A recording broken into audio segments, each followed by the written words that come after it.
Good morning class. बेटा हम पढ़ रहे हैं वितान से पार्ट 2 राजस्थान की रजत बूंदें।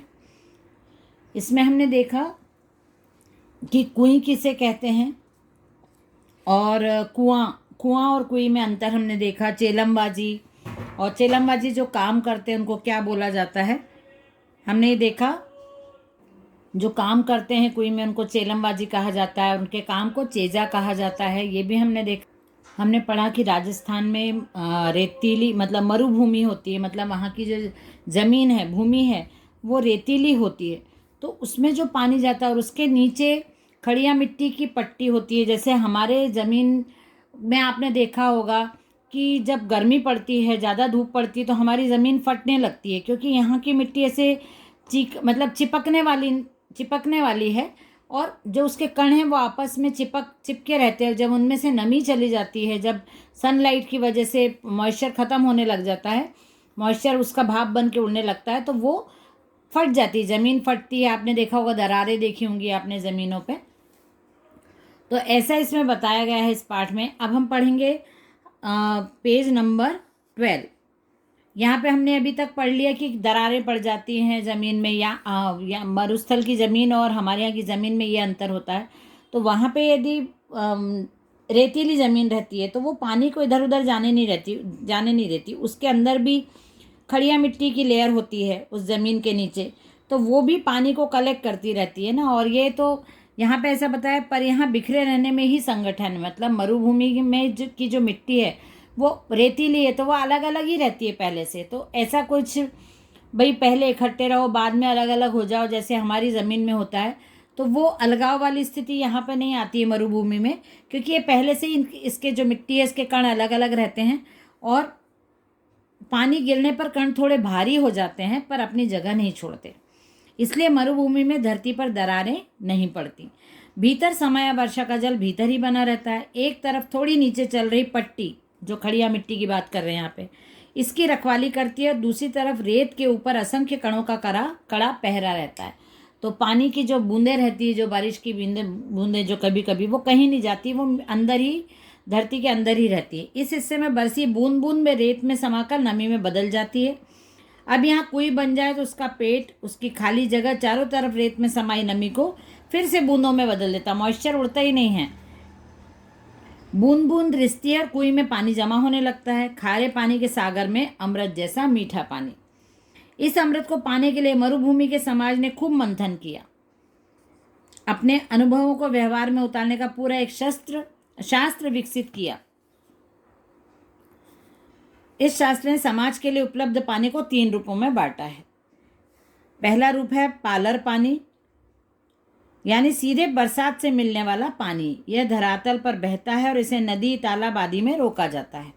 यह है, क्या बोलते हैं इसको, पालर पानी। ये सब राजस्थान का लैंग्वेज में जो बोला जाता है वो लिखा है, और राजस्थान के बारे में ही हम पढ़ रहे हैं। यहाँ आदि शब्द में भी बहुत कुछ छिपा है, इसका पूरा विवरण आगे कहीं और मिलेगा। पानी का दूसरा है पाताल पानी कहलाता है। दूसरा रूप क्या है, पाताल पानी है। पालर पानी, पाताल पानी, यह वही भूजल है जो कुओं में से निकलता है।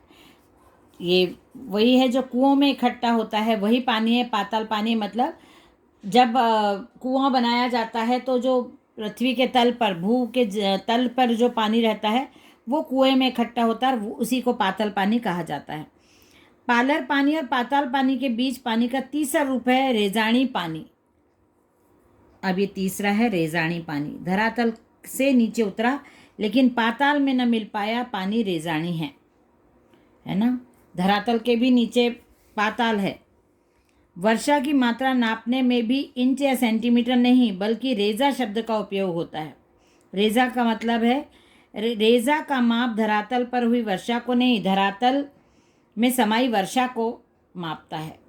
वर्षा के पानी को नहीं मापा जाता रेजा से। रेजा से जो वर्षा का पानी धरातल में समाया है उसको मापा जाता है। मरुभूमि में पानी इतना गिरे कि 5 उंगल भीतर समा जाए तो उस दिन की वर्षा को 5 अंगुल रेजो कहेंगे।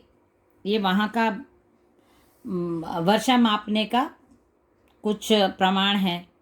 ऐसी रेजानी पानी खड़िया पट्टी के कारण पाताली पानी से अलग बना रहता है।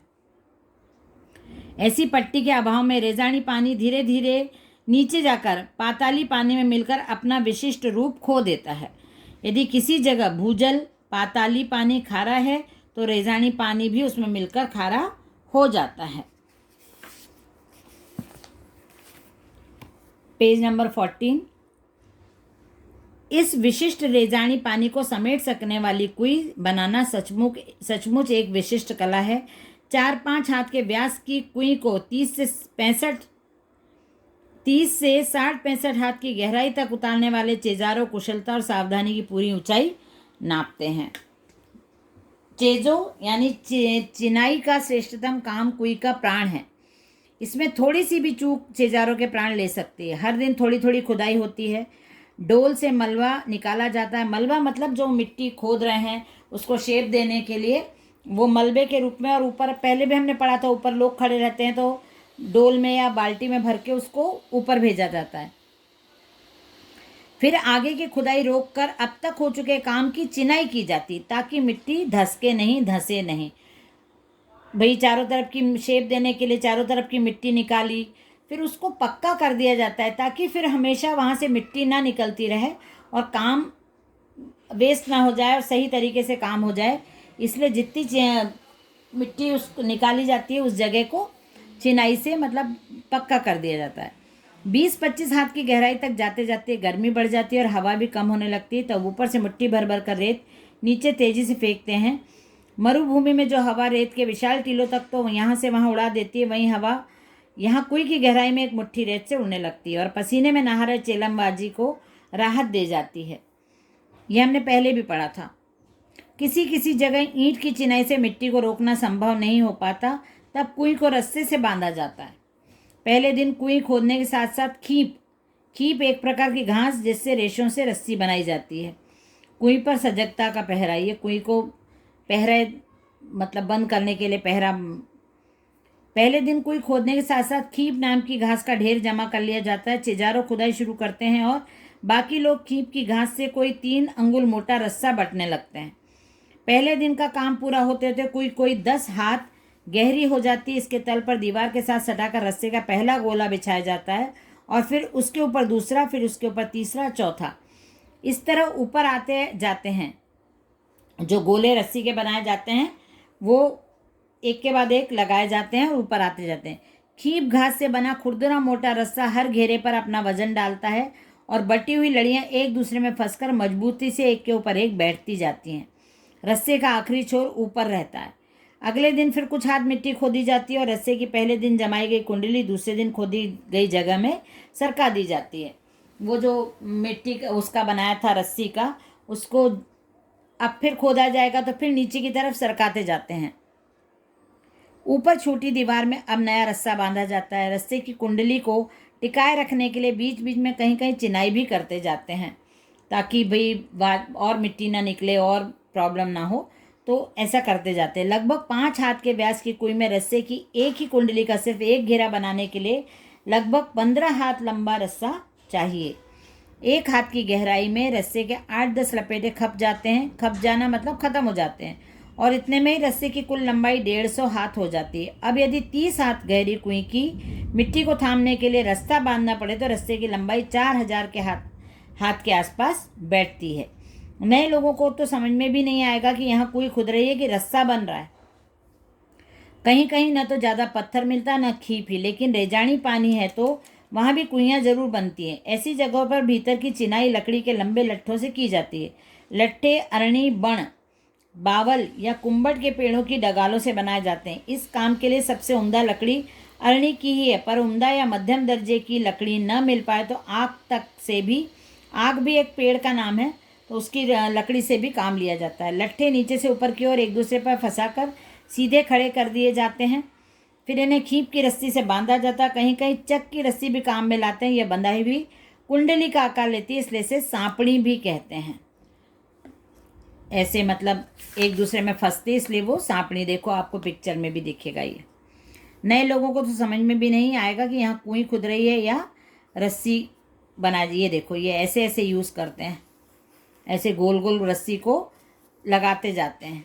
और जब नीचे की रस्सी खुदती जाती है तो ये इसको नीचे सरकाते जाते हैं, ये रस्सी का जो गोला है इसको नीचे, तो और ऊपर फिर से बनाते जाते हैं।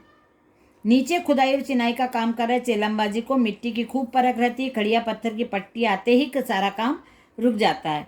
मतलब खड़िया पत्थर आ जाता है नीचे तो फिर इसका मतलब कुई बन गई है, कुई का काम रुक जाता है।